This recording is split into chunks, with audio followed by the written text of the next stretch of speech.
Most people don't realize how much their personal information is being bought and sold every day. Data brokers are making billions pulling details about you from public records and the internet, and then packaging and selling it, usually without your consent. That's how your information lands in the hands of scammers, spammers, even stalkers. It's why you get endless robocalls and why ads seem to follow you everywhere. That's where Aura comes in. Aura actively removes your data from broker sites and keeps it off. They also instantly alert you if your information shows up in a breach or on the dark web. But Aura goes beyond data protection. With one app, you get a VPN, antivirus, password manager, spam call protection, dark web monitoring, and even up to $5 million in identity theft insurance, all backed by 24/7 US-based fraud support. Other companies might sell just credit monitoring or just a VPN.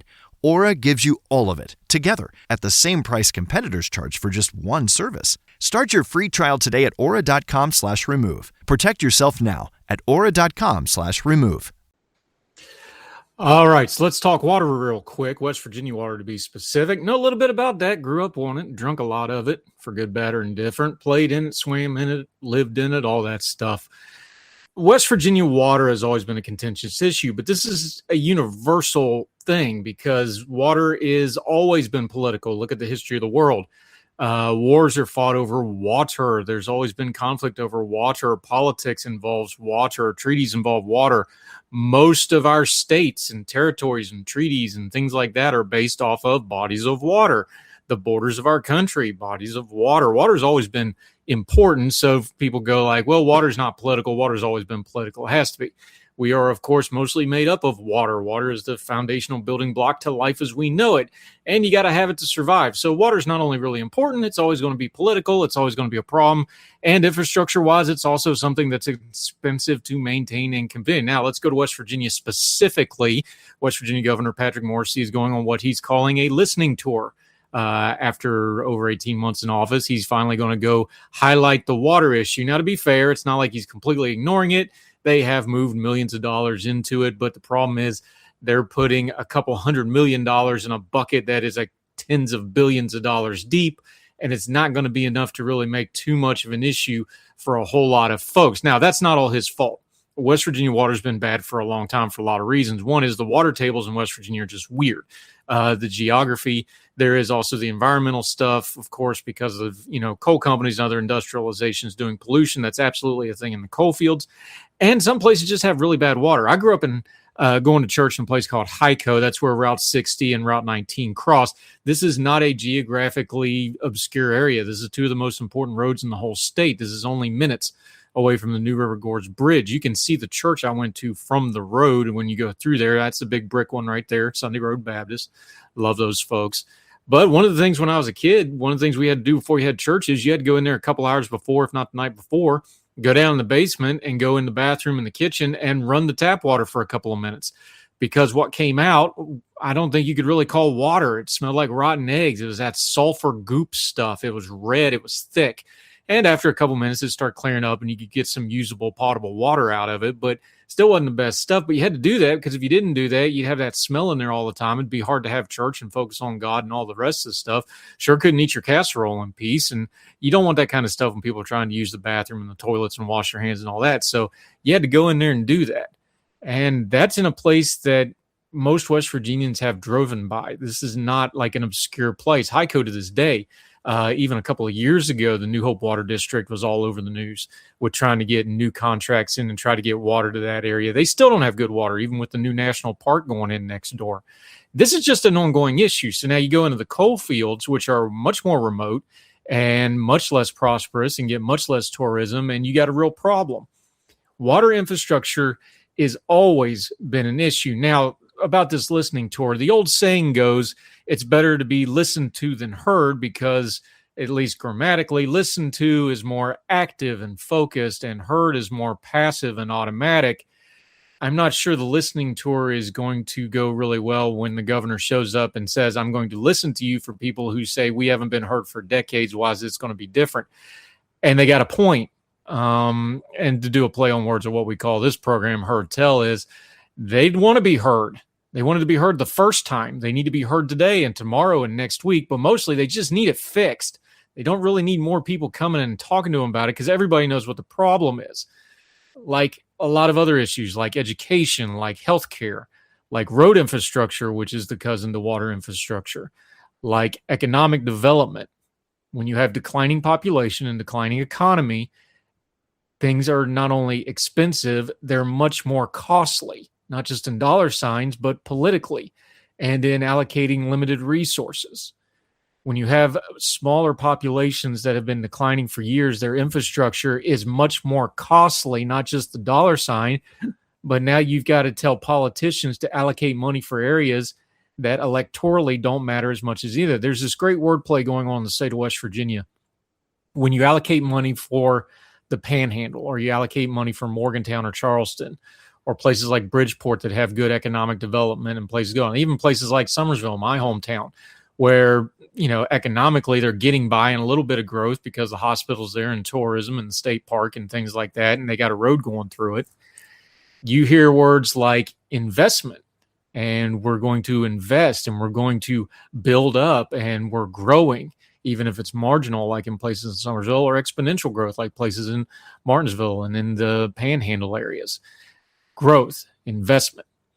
When you get into the coal fields and you got to start spending a lot of money on water infrastructure, though, now we got to talk about being cost efficient and being stewards of money and being careful with things. We hear the same thing with school consolidation. We hear the same things with roads. We hear the same thing with healthcare and welfare programs. When it's the poorer areas that need a lot of money but aren't, and people don't want to use the word worth it, but electorally, it's a harder lift to try to justify it. Now, all of a sudden, we got to be fiscally responsible. And the governor and people that say that have a point. They're not wrong. There's only so much money to go around. And poor people have to be subsidized. Rural people have to be subsidized. Otherwise, they don't exist. Now, you have the whole argument of, well, should they live rurally in the first place? We'll set that aside for the minute, because if they're too poor to get by, they're too poor to move to. People don't want to talk about that part of it either. But water is something's a little different. Yeah, it's a commodity. Yeah, you got to pay for it. Yeah, you got to have infrastructure, but you cannot live without water. So it does quickly become more of a moral issue than just a policy issue, because people have to have water and you got to get it to them.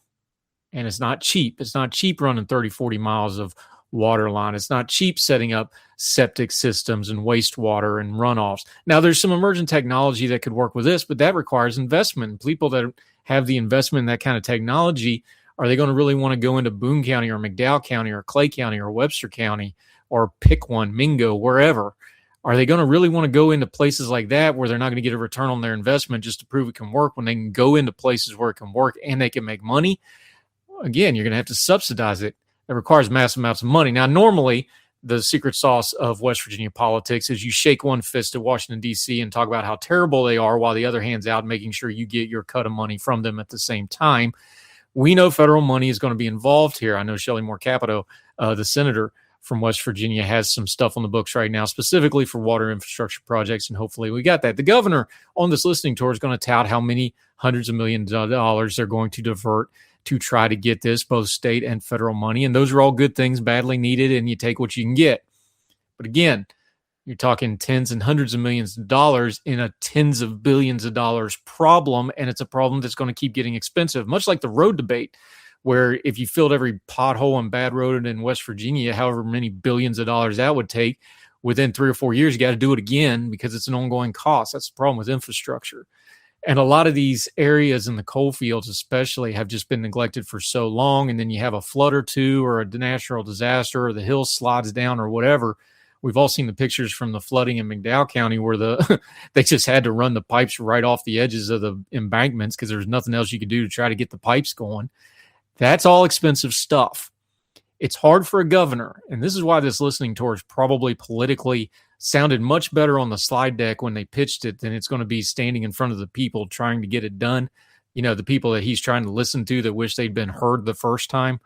The problem is the governor can't just say this is a really hard thing to fix. We don't have a good answer for it, and I can't justify the money to give you all the infrastructure you actually deserve to have. He can't say that politically or morally, and the folks don't want to hear that, and they shouldn't want to hear that. Same time, the folks can't just say to the governor, yeah, we get it, we're expensive, and there's not a lot of us, and that's a bad political combination. So the entire conversation is skewed right from the go. But again, this isn't just talking about normal infrastructure. This is water. You got to have it to live. Should people have to go to the Piggly Wiggly or wherever or IGA and buy water or ship it in?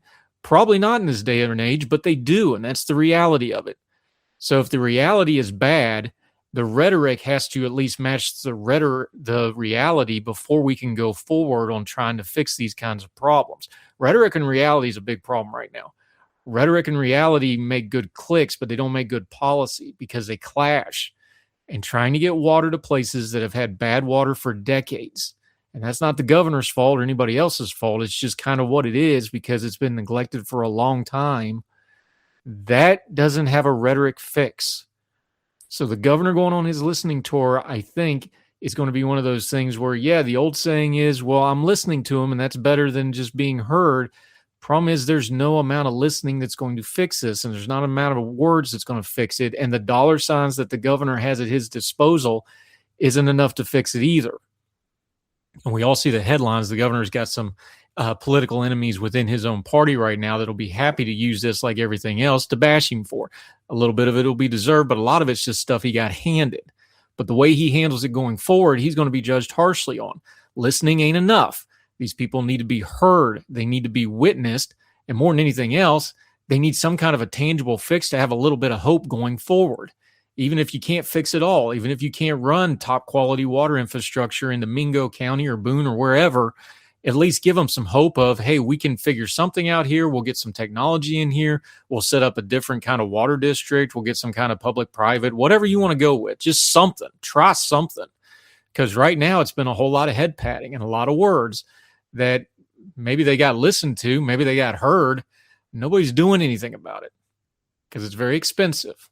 Be honest about the expense of it. Be honest about the logistical challenges of it.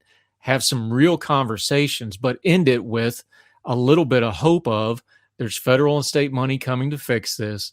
We do hear you and listen to you and know you exist. We know you need water. Otherwise, people are going to keep showing up with the Capitol with jars of water that are bad. And they're not making that up. I saw it when I was growing up. Lots of people still dealing with it today. And in the year of our Lord 2026, yeah, it shouldn't be that way, but shouldn't doesn't get anything done. You got to get money and you got to get a plan. And it's incumbent on our leaders, the elected ones especially, to provide that and explain it and give us rhetoric that meets reality so that these folks can have a little hope for the future that something as simple in our modern age as turning on the tap and getting some usable water out of it is a reality for most West Virginians. Just imagine how politically expedient that kind of a success story could be for somebody. Why don't we give it a try?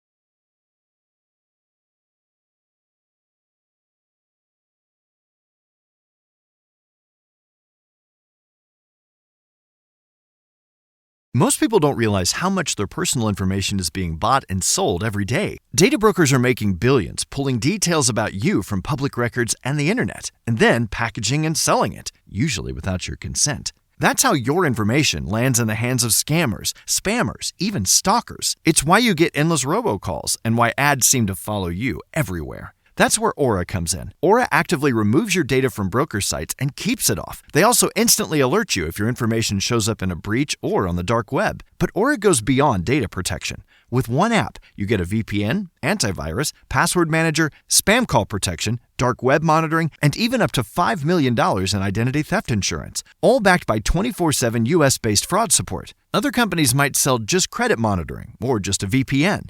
Aura gives you all of it, together, at the same price competitors charge for just one service. Start your free trial today at aura.com/remove. Protect yourself now at aura.com/remove.